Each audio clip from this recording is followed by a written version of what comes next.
bilowga filinka sanadkii 1919 laba gabdhood oo walaalo ah oo la kala dhihi jiray Jane iyo Sitaya ayaa aabahood oo faqiir ahaa uu iska iibiyey waxaana loo kaxeeyey magaalada Kyoto. Markii ay magaalada gaareen, Jane waxaa mar kale laga iibiyey guriga lagu koriyo hablaha, laakiin Sitaya waxaa loo arkay inaysan qurux badnayn waxaana laga iibiyey guri ka hooseeya kan walaasheeda. Gurigaas cusub, Jane waxay kula kulantay haweenka maamula oo kala ahaa ayeeyada, eedada iyo midda hoggaanka u haysa guriga ee loo yaqaano hooyada, taas oo isla markiiba indhaheeda buluuga ah ay soo jiiteen. Haddaad intaan nala soo gaartay muuqaalka noo saar. Kadib markii la kormeeray, Jane waxaa lagu xiray qol cusub iyada iyo gabar kale oo la yiraahdo Bakin. Bakin ayaa isla markiiba u sheegtay Jane inay joojiso qaylada ay walaasheeda ugu yeerayso, haddii kale waxaa lagu garaaci doonaa ul. Waxay kale oo ay u sharaxday in haddii ay si fiican u asluubaysato, maalin uun loo dooran doono inay aado dugsiga lagu barto hidaha iyo dhaqanka. Maalintii xigtay, Jane waxay bilowday inay qabato shaqooyinka guriga iyadoo la socota Bakin. Jane aad ayay uga xumaatay markii ay ogaatay inaan loo ogolayn inay dhismaha ka baxaan, laakiin kama xumaanin inay sheeko la wadaagto saaxiibteed cusub. Halkaas waxay ka ogaatay in gabadha ugu caansan gurigaas ay si dhuumasho ah ula kulanto nin, taas oo ah wax mamnuuc ah. Gabadhaas waa Hasina, taas oo u timid gabdhaha yaryar una sheegtay inay afkooda xirtaan. Hasina waxay kaloo dareentay indhaha Jane, waxayna ku tiri, ha soo gelin qolkayga sababtoo ah waad carfaysaa, micnaha urtaada ayaa xun. Dib u dhac kadib, Jane waxay ogaatay in hooyada guriga maamusha ay Hasina ugu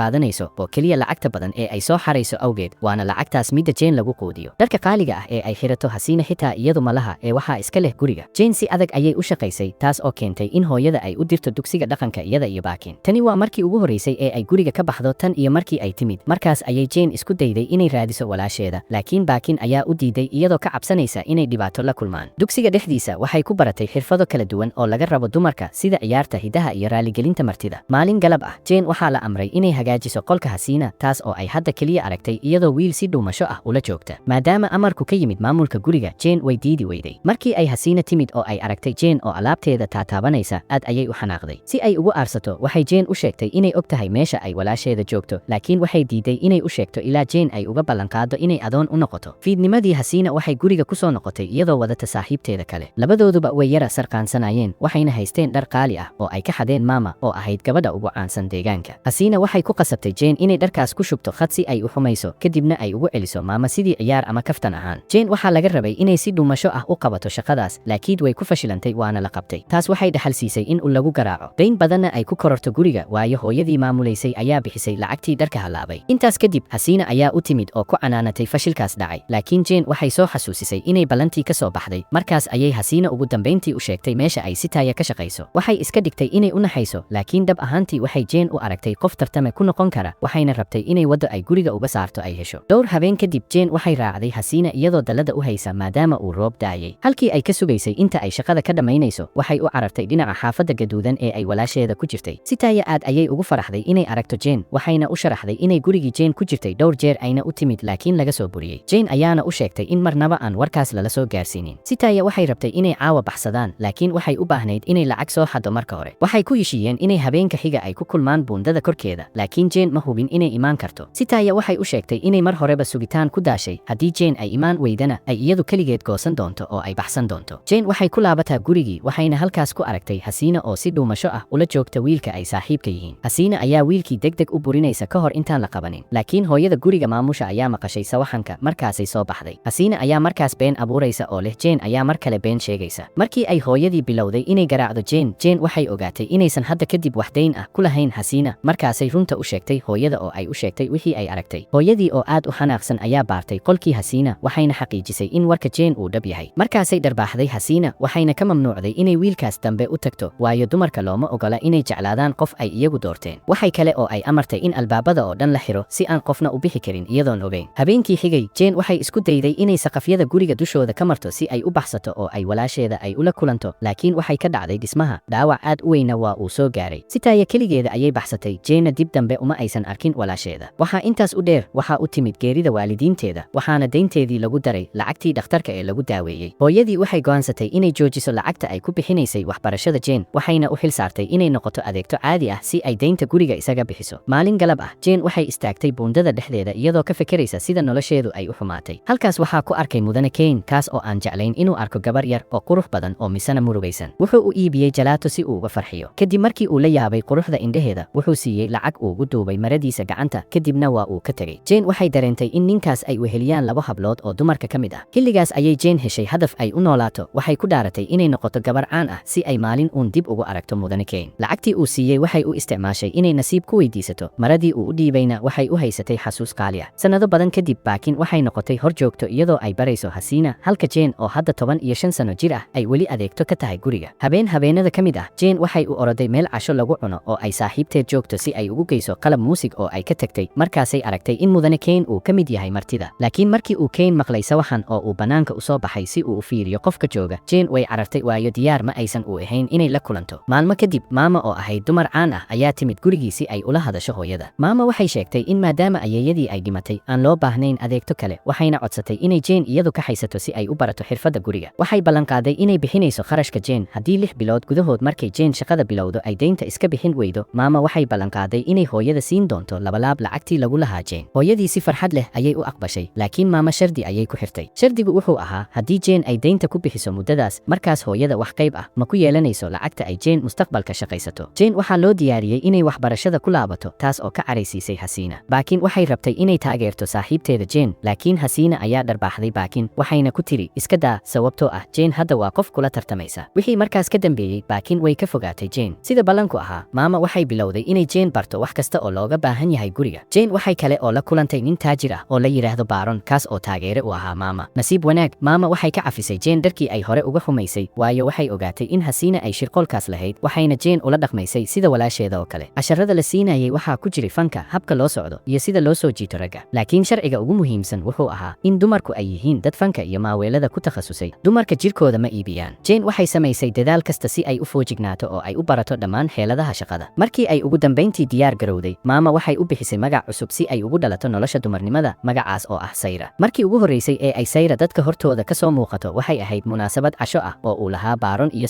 saaxiibadiisa oo militari ahaa ciyaarteeda hidaha iyo dhaqanka aad ayaa loo soo dhoweeyey laakiin hasiina ayaa meesha joogtay si ay hadallo la yaab leh oo xaqiraad ah ugu tuurto sayra uma ogolaanin inay niyadda ka jebiso waxayna ugu jawaabtay hadallo ka kulul kuweedii taas oo hasiina ku eebaysay dadka hortooda markii dambe ee ay ku laabteen guriga hasiina ayaa garaacday sayra waxayna ugu hanjabtay inay baabiin doonto maalintii xigtay maama waxay u sharaxday sayra in hasiina ay faafin doonto xan iskuna dayi doonto inay ka xaddo macaamiisha sidaas darteed ay tahay inay helaan waddo ay kaga adkaadaan maama waxay go'aansatay inay sayra u kaxayso ciyaarta lagdanka halkaas oo ay ku madadaalin doonaan mudane kane iyo ninka ay ganacsiga wadaagaan ee la yidhaahdo noobi sayra waxay rabtay inay la sheekaysato kane laakiin noobi ayaa ahaa ninka madaxda ah ee shirkadda leh ahna qofka ugu muhiimsan ee la rabo in la soo jiito taas oo la macno ah in maama ay amartay in noobi la madadaaliyo noobi badanaa ma jeclaan jirin dumarka laakiin sayra waxay ku guulaysatay inay soo jiidato maskaxdiisa iyo sheekadeeda macaan labadii dumar ee maama iyo sayra waxay ka tageen goobta markii ay hasiina iyo baakin ay yimaadeen iyagoo aan rabin inay fursad u siiyaan hasiina inay dood kale bilowdo dhowr maalmood kadib maama waxay bilowday qorshe ay ku wiiqayso awoodda hasiina tallaabada koowaad waxay ahayd in sayra ay lugta iska dhaawacdo si loogu diro dhakhtar la yidhaahdo ditoor kara sayra way ka labalabaysay qorshahan laakiin waxay raacday amarkii maama markii uu ditoorkii arkay quruxda sayra aad ayuu ula dhacay habeen kale oo ay casho la lahaayeen kane iyo saaxiibadiis noobi wuxuu sayra hadiyad ahaa u siiyey shanlo qurux badan sayra waxay ugu beddeshay sanduuq yar oo uu ku jirto nacnac sidii ay maama hore ugu soo bartay cashada kadib maama waxay ka codsatay sayra inay sanduuq kale oo noocaas ah ay u geyso ditoorka sayra ma fahamsanayn waxa socda markay gurigii ku laabatayna waxay weydiisay baakin inay wax ka og tahay iyo in kale markii hore baakin way diiday inay khiyaanto macalimadeeda hasiina laakiin markii dambe waxay u tanaasushay saaxiibtinimadii hore ee kala dhexaysay sayra waxayna u sheegtay in hasiina ay dhakhtarka u sheegtay in sayra ay tahay qof beenlow ah oo ay hore rag ula soo seexatay maalintii xigtay sayra waxay warkaas u sheegtay maama laakiin maama waxay u sheegtay inaysan ka walwalin oo ay jiraan rag kale oo badan oo raba inay iibsadaan qaybta xigta ee qorshaha maama waxay ahayd inay sayra ka dhigto qofka ugu horreeya ee bandhig faneed soo socda waxayna magaalada oo dhan ku dhejisay ogeysiisyo lagu xayeysiinayo indhaheeda buluuga ah tani waxay aad u caraysiisay hasiina waxayna diiday inay ugu yeerto magaca cusub ee sayra iyadoo ugu yeeraysa magaceedii hore ee ahaa jane habeenkii bandhiga dhammaan gabdhihii kale ayaa wada ciyaaray kadibna waxaa la gaaray markii ay sayra keligeed goobta fanka ka soo muuqan lahayd ciyaarteedii aad ayay u soo jiidasho badnayd waxayna heshay sacab iyo ammaan badan oo ay ka mid ahaayeen kane noobi iyo xitaa dhakhtarkii sayra waxay noqotay gabadha ugu caansan magaalada waxayna ku guulaysatay inay sanduuqii siiso ditoorka kadib markii ay ka dhaadhicisay inuusan dhegaysan xanta xun ee laga faafiyey run ahaantii caannimadeedu waxay gaartay heer uu baaronkii ka codsaday inay kasoo qayb gasho xafladiisa xigta ee uu gurigiisa ku qabsanayo bilowgii maama way diiday in sayra ay keligeeda u tagto baaron sababtoo ah waxay ka cabsanaysay inuu waxyeeleeyo iyadoon cidna ilaalinaynin laakiin baaron ayaa bixiyey amar toos ah oo aan la diidi karin maalintii xafladda sayra waxay fursad u heshay inay wakhti la qaadato mudane kane waxayna ogaatay in kane uu aaminsan yahay in noobi uu naftiisa badbaadiyey intaas kadib baaron ayaa sayra geeyey qol ay ku jiraan dhar qaali ah laakiin taasi waxay ahayd keliya marmarsiyo uu rabo inuu qol ku xirto si uu u fara xumeeyo markii sayra ay guriga ku laabatay maama aad ayay u xanaaqsanayd sababtoo ah xan ayaa magaalada ku faaftay waxayna rumaysatay in sayra sharafteedii la qaatay. Tani waxay ka dhignaan lahayd in qiimaheeda uu hoos u dhacay, sayrana ay noqoto qof aan qiimo lahayn. Hasiina ayaa fursaddaas ka faa'iidaysatay oo ku jeesjeestay sayra. Laakiin habeen dambe maama waxay la timid yaab weyn. Waxay sheegtay inay iibisay sharafta sayra lacag dhan 15,000 oo lacagta Jayniiska ah, taas oo jebisay rikoorkii hore ee ay maama dhigtay. Arrintan waxay ku qasabtay hooyada guriga maamusha inay go'aansato in sayra ay noqon doonto qofka dhaxli doona guriga. Tani waxay aad u niyad jebisay Baakin oo ku hamin jirtay inay maamulaha mustaqbalka noqoto. Hasiina aad ayay u carootay, laakiin hooyada ayaa u sharaxday inaysan marnaba guriga siinaynin Hasiina sababtoo ah waa qof naxariis daran oo aan daryeeli lahayn marka ay duqowdo. Kadib markii sayra loo ballan qaaday qolkii weynaa ee Hasiina, waxay si qarsoodi ah ugu mahadcelisay maama. Maama waxay u sharaxday in ditoorka uu ku guulaystay iibsigii, Nobina uusan ka soo qaybgelin sababtoo ah waxay ka hor timid qorshihiisa. Qofka lacagta ugu badan dhab ahaantii bixiyey wuxuu ahaa Baaron, laakiin maama waxay go'aansatay inay ciqaabto dhaqankiisii xumaa, waxayna guushii siisay dhakhtarka. Tani waxay caddaysay in sayra ay run sheegaysay oo aan ninkii Baaron ahaa uusan waxba ka helin, waayo qofna lacag intaas leeg ma bixi lahayn haddii uu horay u helay waxa uu rabo. Habeenkii ayaa yimid, sayrana si degan ayay u martay hanaankaas. Markii ay guriga ku soo laabatay, waxay aragtay Hasiina oo haysata maradii gacanta ee uu mudane Kane siiyey sayra sanado ka hor. Hasiina waxay damacday inay maradaas gubto, markaasay sayra ku booday si ay u joojiso. Intii ay is haysteen, waxay ku dhaceen laambad, waxaana dhashay dab. Gabdhuhu markii hore ma dareemin dabka sababtoo ah waxay ku